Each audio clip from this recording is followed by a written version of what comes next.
নমস্কার, আমি দিয়া। তোমাদের সকলের স্নেহাশিস নিয়ে শুরু করছি আজকের আরেকটি ভিডিও।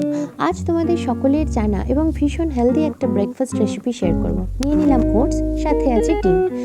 এরপর একটা ডিমকে ফাটিয়ে নিলাম ওটসের উপর, দিয়ে দিলাম সামান্য পরিমাণে নুন, তারপর পরিমাণ মতো পেঁয়াজও দিয়ে দিলাম এবং সামান্য পরিমাণে কাঁচা লঙ্কাও দিলাম।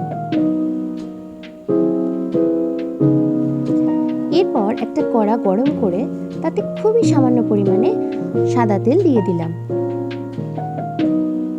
তেলটা গরম হতে হতে ওটস ও ডিমের মিশ্রণটিতে সামান্য ফুটিয়ে রাখা দুধ দিলাম, সেটাকে ভালো করে মিশিয়ে নিলাম এবং কড়ার তেল গরম হলে এই মিশ্রণটিকে কড়ার উপর দিয়ে দিলাম। ভীষণ এক্সপিরিয়েন্স রাঁধুনি হওয়ার কারণে সামান্য ডিজাস্টার হয়ে গেল,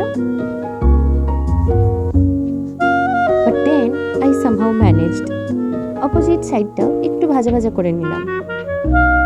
Then it's ready to eat. কিন্তু আমি একটু পুড়িয়ে ফেলেছিলাম ফোন ঘাঁটতে গিয়ে। তোমরা কেয়ারফুল থেকো। বাই।